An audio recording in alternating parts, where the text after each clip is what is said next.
Hi, I'm Logan, the 64th Gear Jammer Skill, and I'm back with another episode of Toy Talk. Today, I am in a grape vineyard in the beautiful Napa Valley, California. I have a new, a not so new, die-cast grape harvester made by Joel, a Gregoire G122 self-propelled grape harvester. I have had this model for a very long time. Mechanical harvesting of all crops began long before the grape harvester was invented. Horses pulled combines harvesting grain crops. Then came steam and internal combustion engine powered thrashing machines and a variety of other machines for harvesting crops. During these developing times, there was plenty of manpower available for farmers. That changed in the 1940s. During World War II and the Korean War, American manpower shortages left farmers of all crops, especially grapes, with little help at harvest time. Women, they filled in as much as possible, as did labor recruited from Mexico as part of the United States Bracero program, a controversial guest worker program that was discontinued in 1964. Remember, grapes were considered a labor-intensive crop. Table grapes and some wine grapes were and are still harvested by hand today. The first mechanical harvesters for grapes in California date to the early 1950s. Similar to the development of the sugarcane harvester. By the way, if you haven't seen that video, go on and watch it with the links down below on Case IH sugarcane harvester. Many would-be inventors were working on mechanical contraptions to harvest grapes. One of these innovations was happening in New York's Finger Lakes wine region. In the early 1960s, Professors Stanley Shepherdson and Nelson Shawless, along with their teams at Cornell University, developed the Cornell Grape Harvester, which passed over the top of a row of grapes, straddling it while shaking the clusters off the vine. At about the same time, Ripley, New York grape growers, Max and Roy Orton, developed a horizontal action machine, which beat the trellises rather than shaking the vine. The Cornell and Orton machines were commercially built in 1963 and 1967, respectively. Later that decade, grape farmer and John Deere dealership owner, Vito Mecca of North Collins, New York, developed the mechanized harvester. None of the early harvesters were perfect. Grape skins were broken, and vines were damaged by the violent beating and shaking. Leaves, sticks, and worse ended up in the bins with the grapes. But the mechanized vineyard revolution was on. Today, the self-propelled mechanized grape harvester is a wonder to behold. Having a price tag of up to $375,000, companies like Broad by New Holland, Pelanic, Gregoire, and others make state-of-the-art machines. The modern Gregoire grape harvester has many other uses. Adjustable for numerous trellising and canopy systems that can operate 24 hours a day, or for night harvesting when temperatures are cooler. Speaking of harvesting at night, while on this trip to California's wine country, I got the chance to speak with Michael Fuso of Fuso Farms and FFG Harvesting. and he is going to tell us why most wine grapes are harvested at night. So we harvest at nighttime because there's a lot of different regulations and rules that have to go on. It has to do with a lot of heat stress for the employees and for our machines. One of the biggest things is the machines get really hot, and the employees, we're trying to keep them cooler at nighttime. And then on the winery side of that, we're actually looking into different things that it's easier for trucking to go up and down the road at nighttime because there's not as much traffic out there. And then also the grape crush is actually going to be easier to ferment and process the grapes at nighttime because you don't want the heat that is associated with the daytime picking, because the grapes get really sticky and juicy, and the hotter that they get, the harder it is to actually process that grape and get it to break down in the winery. Thanks, Mike, for giving us the insights into why most wine grapes are harvested at night. Lighter plastic and nylon curved shaking rods are much gentler on the grapes and the vines. Fans clean the fruit as it's harvested, blowing away leaves and twigs. Hydraulics allow the wheels to be individually raised and lowered, making the machines capable of harvesting hillside vineyards. Harvesting at 2 acres an hour or more, they do the work of 30 field hands. The modern grape harvester is the #1 reason that we can drink high-quality wine so cheaply today.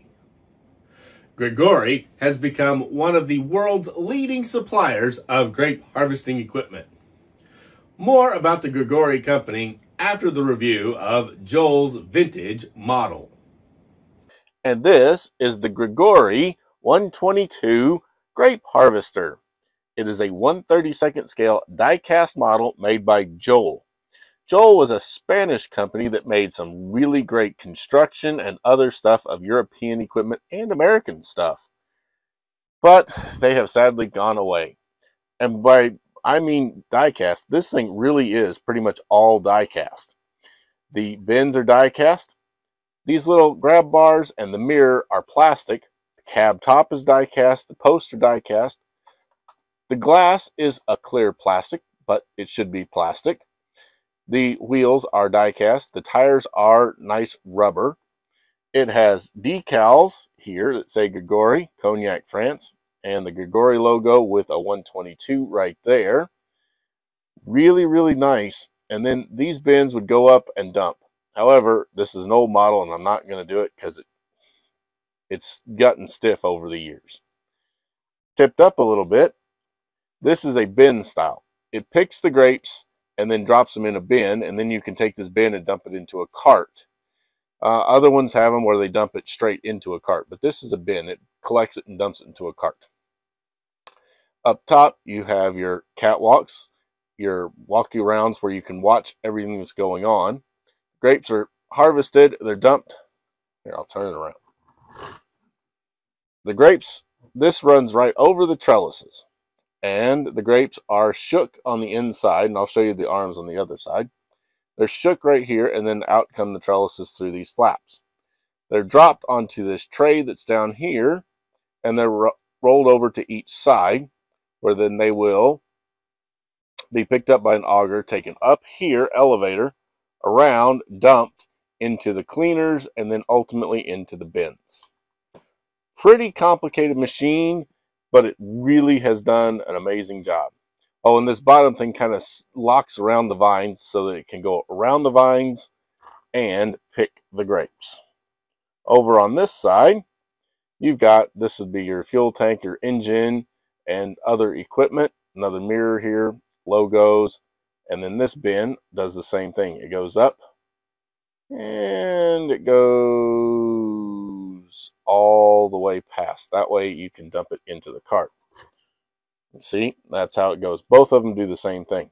But I got to be real careful with it because the age of this thing, those pistons are really stiff now. And there's no replacement parts, period. It has, when I bring it around to the front, note, steerable front axle. There's the tie rod way up there, so it does steer. It's got Gregoire on the front window, full detailed instrument dashboard and controls plus seat. Now those, I'm assuming, are plastic parts, as are these two little grill things. They're plastic. You've got headlights, marker lights right there. And then you can see inside. Those are the little ribs that float along and shake the vines. They are made out of nylon, and then they just kind of squeeze it and then shake. The grapes fall off and hit this tray. Some go that way, some go this way, and then this zippers along the plants so that you don't lose any grapes onto the ground. Turning them up, there you can see the pattern on the little thing. That is really, really, really sharp. Gregoire makes a neat looking machine, and to get a model of one is actually pretty cool. This thing in 64 scale, even if we just had the New Holland one, something in 64th would look really cool for a grape yard. And talk about a different diorama. Do a vineyard. Wouldn't that be neat? Everybody does flatland and farming, but man, how about a vineyard with a grape harvester? Anyway, that is the die-cast 1/32 scale Gregoire 122 grape harvester made by Joel. It was all die-cast model made in Spain, and it's been many years since they've made these, and it's been quite a few years since Joel even went out of business. So to have one of these in your collection would be really cool, and good luck to find one. The Gregoire Company was founded by Edmund Gregoire in 1972 as a family company manufacturing machinery for small acreage farms. Their innovations in 1978 included a tractor-towed grape harvester and later a self-propelled grape harvester. In 1988, Gregoire designed the arc picking head, which revolutionized grape harvesting. By the following year, Gregoire harvesters were so well regarded that sales reached a record level. In 1989, the Gregoire Arc unit was recognized as the softest picking head on the market. Continued development and refining means that today, Gregoire grape harvesters are still regarded as being at the forefront of harvester design. Gregoire self-propelled harvesters are true multifunction machines with attachments such as barrel pre-pruners, green trimmers, slashers, mulchers, and sprayers used in combination with the harvester body. A mass of innovations and new technologies plus connectivity mark a new era within the vineyard industry. Today, Gregoire offers two new harvester models, the GL and GX. These new harvester models are specifically designed to use the newest available technology while still retaining the key values of the brand. Having mastered grape harvesting, Gregoire has set its sights on olive picking with the development of a mechanical olive picker. With their dedication to engineering machines to pick grapes with gentle care, I'm sure that Gregoire will go on and revolutionize the olive picking industry. Thanks for watching. Please go on and subscribe to the channel if you like this content and want to see more histories of farm equipment and die-cast model reviews. I'm Logan, and I'll be back soon.